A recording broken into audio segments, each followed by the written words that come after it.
તો આ તરફ અમરેલીના વડિયા ડેમનો આકાશી નજારો જુઓ આપ। વડિયા ડેમના અદ્ભુત આકાશી દ્રશ્યો જોવા મળ્યા છે।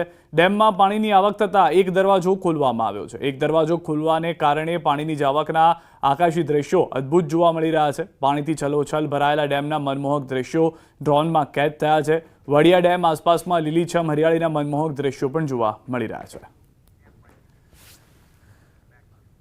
બનાસકાંઠામાં આવેલા પૂરે વિનાશ વેર્યો। થરાદ વાવ જિલ્લાના સરહદીય વિસ્તારોમાં આવેલ પૂરના કારણે તારાજી સર્જાઈ છે। ઠેર ઠેર પાણી ભરાઈ ગયા છે। વાવના બાલુંત્રી ગામે પણ શાળાના મકાન, રોડ, રસ્તા અને દુકાન પાણીમાં ગરકાવ થઈ ગયા છે। તમને જાણીને નવાઈ લાગશે કે આ ગ્રામજનો છેલ્લા 20 દિવસથી પાણી વચ્ચે રહી રહ્યા છે। 20 દિવસથી પાણીનો નિકાલ થયો નથી, જેના કારણે જનજીવન પ્રભાવિત થયું છે। આ લગભગ 25 દિવસથી આ પાણી કોઈ આ શાળા છે અને અહીંયાથી મારે 100 મીટરના અંતરે જ મારું ઘર આવેલ છે। તે આ પાણી વિશાળ પાણી છે। આ તો આપણે નજીકે થોડા બસ સ્ટેશન બાજુ આપણે જઈએ પાણી લગભગ 4 થી 5 ફૂટ જેટલું પાણી પડ્યું છે। ખેતરોમાં તો આખી અમારી ગામની શ્યામમાં લગભગ 1500 હેક્ટરમાં કોઈ ખેતર ખાલી નથી કે પાણી નથી। ક્યારે ક્યારે આ પાણી આવ્યું? પાણી બસ 7 તારીખે વરસાદ વરસ્યો ને 8 તારીખે આખા ગામમાં દળાબમ 15 ગામમાં જ્યાં જુઓ ત્યાં પાણી જ પાણી જોવા મળી રહ્યું છે। ખેતરો નદી બની ગયા છે, તો અવર જવર કરતા લોકો પણ હાલાકી ભોગવી રહ્યા છે। બીજી તરફ ગામની શાળામાં પણ કમરસમા પાણી ભરાઈ ગયા છે। બાળકોએ શાળાએ જઈ શકતા નથી, જેથી શૈક્ષણિક કાર્ય પર અસર પડી રહી છે।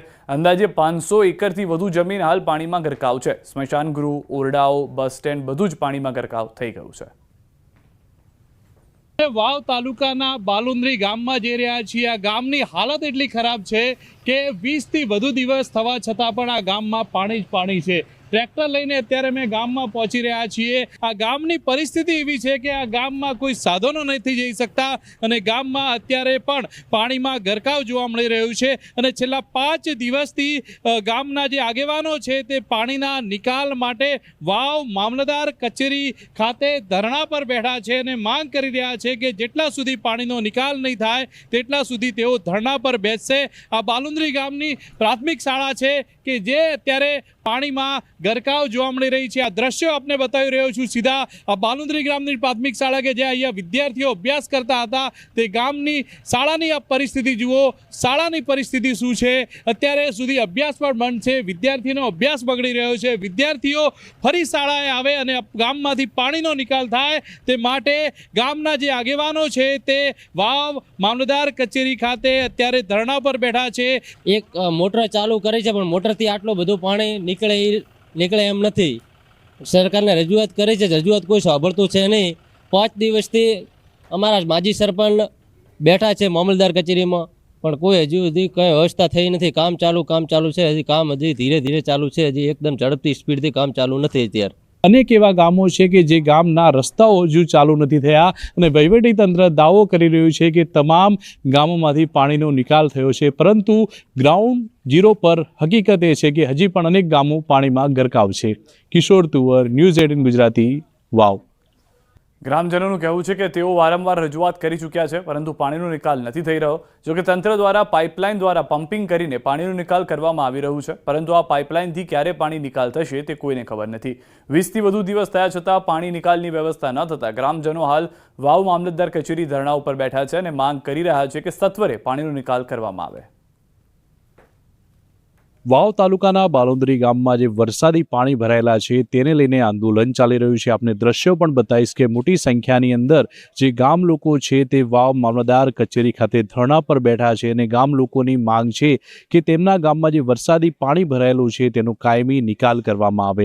આ એ બાલુંદ્રી ગામ છે કે 2015 હોય, 17 હોય, 19 હોય કે 2025 હોય, આમ જ્યારે વધુ વરસાદ થાય છે ત્યારે આ ગામમાં પાણી ભરાઈ જાય છે। અને મેં જે પ્રતિજ્ઞા લીધી છે એ પ્રતિજ્ઞા મારા ગામનો તલામણથી પાણી અહીંયાથી જાય, રોડ અમારે વાવ હમો હેડવાનો થઈ જાય અને મારા ગામના ખેડૂતો અવર જવર જાય છે કે ના આવી શકે એવું થાય અને અહીંયાથી પાણી હટે, મારા ગામની નિશાળ ચાલુ થાય। હું કોઈના કહેવાથી નહીં, હું કરી જતો રહ્યો। મને થોડી છો તો કાલે આવેશમાં હું આવીને થોડો કર્યો હતો એટલે મને છો એટલે કે મેં પાછો ખેંચ્યો એ હું મારો હૃદય થોડોક પાછો કર્યો એટલે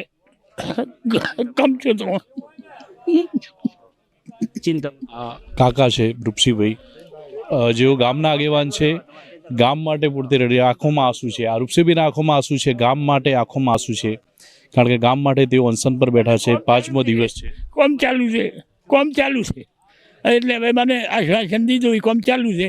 પછી મામલતદારનો સાથ મને મળે છે. હવાર બલતમ ડૉક્ટરો બધા તપાસ કરે છે. કાલે મને બાટલો ડૉક્ટર આવીને ચડાવી ગયા છે. એટલે મારે જે મને મળી હોય સુવિધા મને દેતા હોય એ મારે કેવું જોઈએ ને. હજુ 20 દિવસથી વધુ થઈ ગયા, વરસાદી પાણીનો નિકાલ નથી થયો અને આમ રૂપસીભાઈ સહિત ગામના લોકો જે છે તે અત્યારે વાવ જે મામલતદાર કચેરી છે ત્યાં અનશન પર બેઠા છે. તેમનું કહેવું છે કે જેટલા સુધી પાણીનો નિકાલ નહીં થાય તેટલા સુધી તેઓ અનશન જારી રાખશે. કિશોર તુવર, ન્યૂઝ 18 ગુજરાતી, વાવ. પંચમહાલના ઘુગંબામાં કેમિકલ કંપનીમાં ગેસ લીકેજ. કંપનીના પ્લાન્ટમાંથી ધુમાડો નીકળતા દેખાયા છે. ગેસ લીકેજ બંધ કરી દેવાતા પરિસ્થિતિ કાબૂમાં છે. પોલીસ, પ્રાંત અધિકારી અને ફાયરની ટીમ ઘટના સ્થળે છે. ઘટનામાં કોઈ જાનહાનિ નહીં થઈ. થોડા દિવસ પહેલા 2ના મોત અને 12 લોકોને થઈ હતી અસર. GFL જે રંજીતનગર ખાતે આવેલ છે એમાં આજ સવારે કરીબન 9:15ની આજુબાજુ ગેસ લીકેજની ઘટના બનવા પામી, જેની જાણકારી થતાં લોકલ પોલીસ અને અમો પાવાગઢ ખાતે બંદોબસ્તમાં હતા. અમારી ટીમ પહોંચી ગઈ હતી. અરવલ્લી જિલ્લામાં આઈટી વિભાગના દરોડા. મોટી સંખ્યામાં ગાડીઓનો કાફલા સાથે આયકર વિભાગની કાર્યવાહી. મોડાસા, મેઘરજ સહિતના વિસ્તારમાં આઈટી વિભાગનું સર્ચ ઓપરેશન. 45થી વધુ વેપારીઓ, ડોક્ટર્સ અને બિલ્ડરને ત્યાં આઈટીની રેડ. કોલેજ રોડ, બસપોર્ટ વિસ્તારમાં આઈટીની તપાસ. 400થી વધુ કર્મીઓની પોલીસ બંદોબસ્ત સાથે કાર્યવાહી. હાલમાં દ્રશ્યો જોઈ રહ્યા છો અરવલ્લીથી કે જ્યાં આગળ આઈટી વિભાગે રેડ પાડવાનું શરૂ કર્યું છે. મોટાભાગના બિલ્ડર્સ અને ડોક્ટર્સ હોવાની જાણકારી મળી રહી છે.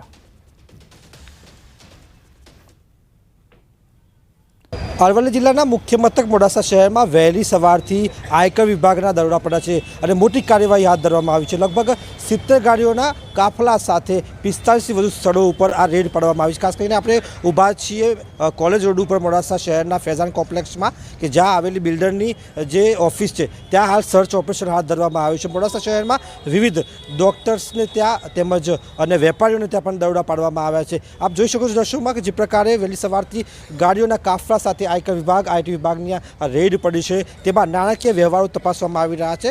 જે પ્રકારે તેમના દ્વારા જે દસ્તાવેજો એકઠા કરવામાં આવી રહ્યા છે તેમાં ક્યાંક ને ક્યાંક નાણાકીય ગેરરીતિની બાબતમાં તપાસ કરવામાં આવી રહી છે. કરોડો રૂપિયાના જે વ્યવહારો થયા છે તેની તપાસ કરવામાં આવી રહી છે. એટલે અરવલ્લી જિલ્લામાં મેઘરજ, મોડાસા સહિતના વિસ્તારોમાં હાલ તો જે પ્રકારે સોપો પડી ગયો છે આ રેડના કારણે, ત્યારે જે તપાસ છે, જે સર્ચ છે તે તેજ કરવામાં આવી રહ્યું છે. હાર્દિક પટેલ, ન્યૂઝ 18 ગુજરાતી, અરવલ્લી. સુરતના માંડવીથી સમાચાર મળી રહ્યા છે. સુરતના માંડવીમાં ટ્રકમાં લાગી છે આગ. કરંજ ગામ નજીક ટ્રકની કેબિનમાં આગ લાગી હતી. આગ લાગતા અફરાતફરીનો માહોલ સર્જાયો હતો. શોર્ટ સર્કિટથી આગ લાગ્યાનું અનુમાન છે. ટ્રક બળીને ખાખ થઈ ગયો છે. સદનસીબે મોટી દુર્ઘટના જે છે તે ટળી ગઈ છે. દ્રશ્યોમાંથી સ્પષ્ટ જોવા મળી રહ્યું છે કે આસપાસથી જે લોકો પસાર થઈ રહ્યા હતા તેઓ પણ સુરક્ષિત જોવા મળ્યા છે. ઘટનાને લઈને જાનહાનિ ન થવાને કારણે સૌ કોઈ રાહતનો શ્વાસ લીધો છે. ટ્રકમાં આગ કઈ રીતે લાગી તે હજી સુધી જાણી શકાયું નથી. જૂનાગઢના કેશોદમાં યુવાનનું